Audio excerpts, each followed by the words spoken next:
नमस्कार प्यारे बच्चों, आप सबका स्वागत है आज की वीडियो में।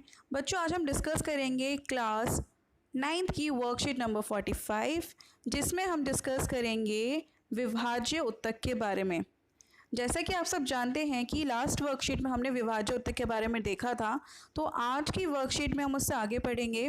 आपका चैप्टर चल रहा है उत्तक, चैप्टर नंबर 6 है ये आपकी एनसीईआरटी का, जिसमें हम सरल स्थायी उत्तक मीन्स पैरेनकाइमा के बारे में पढ़ेंगे।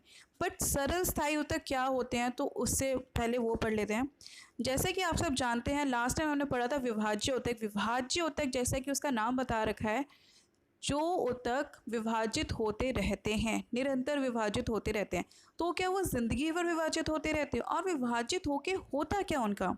तो बच्चों, जो विभाज्य उत्तक होते हैं उनके द्वारा बनाए गए कुछ कोशिकाएं एक विशेष विभाजन प्रक्रिया के बाद धीरे धीरे विभाजित होना बंद हो जाती हैं, और ये कोशिकाएं एक विशिष्ट प्रक्रिया जिसे विभेदीकरण कहते हैं उसमें चली जाती है, जिसकी वजह से इसके द्वारा स्थायी उत्तक का निर्माण करती हैं।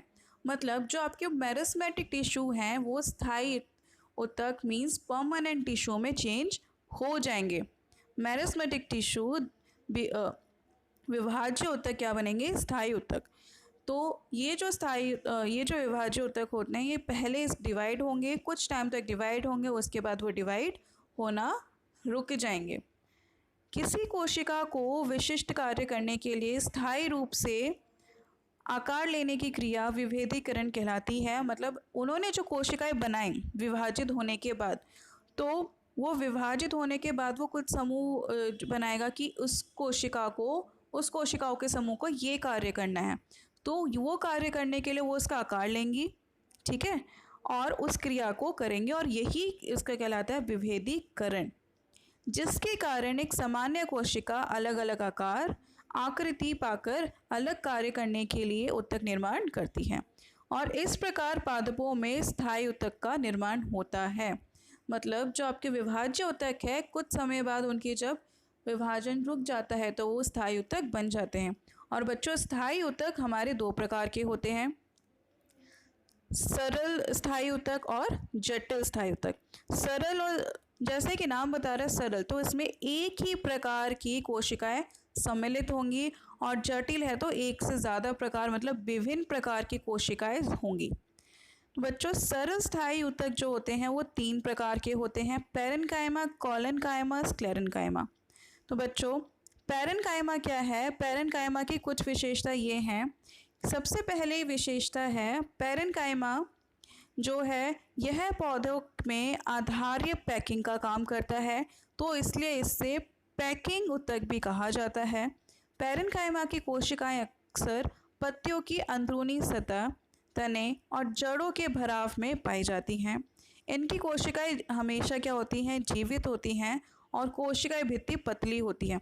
जैसे कि आप देख सकते हैं कि इसकी कोशिकाएं भित्ति बहुत पतली है, ठीक है, और इसके अंदर आंतरिक स्थान ये रहा, आंतरिक कोशिका स्थान भी होता है।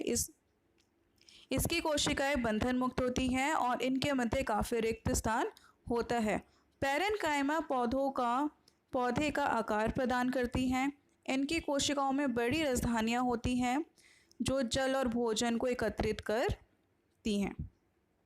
ठीक है बच्चों, तो ये थी हमारी पैरेनकाइमा की कुछ विशेषताएं कि ये आधार्य पैकिंग का काम करती हैं, इससे इनको पैकिंग उत्तक भी कहा जाता है, ठीक है। और ये कहाँ पाई जाती हैं?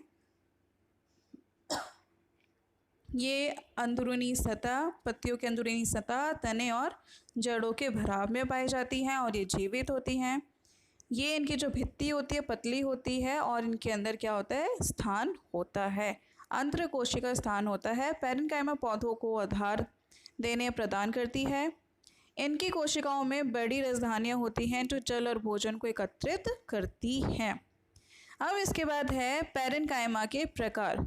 तो बच्चों, पैरेनकाइमा के प्रकार क्या हैं? कुछ पौधों में पैरेनकाइमा में क्लोरोफिल पाए जाने के कारण उनको क्लोरेनकाइमा भी पाया जाता है। तो देखिए बच्चों, पैरेनकाइमा, जवा में क्लोरोफिल, तो वो दोनों मिलकर क्या बने? क्लोरेनकाइमा। तो उसका काम क्या होगा?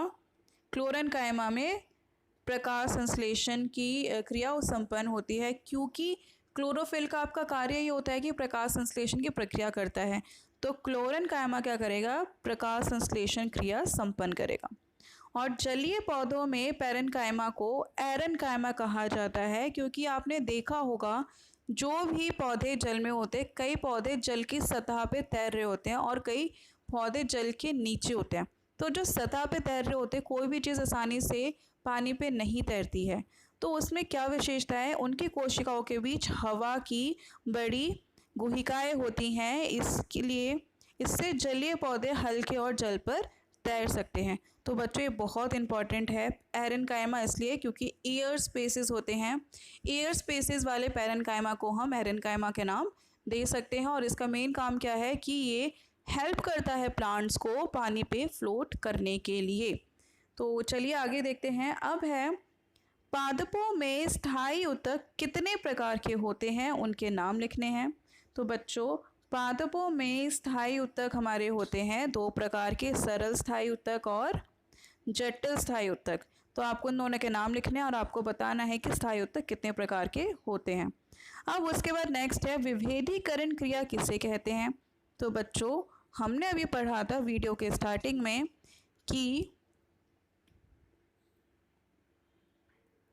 स्थायी ऊतक किसी कोशिका को विशिष्ट कार्य करने के लिए स्थायी रूप और आकार लेने की क्रिया को विभेदीकरण कहते हैं। ये हो गया आपका दूसरे का आंसर। तो चलिए तीसरा देखते हैं। तीसरा प्रश्न है पैरेन्काइमा ऊतक की दो विशेषताएं तथा दो प्रमुख कार्य लिखें। तो पैरेन्काइमा ऊतक की दो विशेषता और दो प्रमुख कार्य आप यहाँ से लिख सकते हैं। ये अगर आप पूरा नोट डाउन करेंगे तो उसके अंदर विशेषता है और उसके कार्य आ जाएंगे। अब उसके बाद नेक्स्ट क्वेश्चन है पौधों में पैरेन्काइमा ऊतक कहाँ पाए जाते हैं और इन्हें पैकिंग ऊतक भी क्यों कहते हैं। तो बच्चों आपको इसका आंसर यहाँ से यहाँ तक लिखना है। इसमें आपको बताया गया कि पौधों में ऊतक कहाँ पाए जाते हैं और उनको पैकिंग ऊतक इसलिए कहते हैं क्योंकि वो आधार या पैकिंग का काम करते हैं।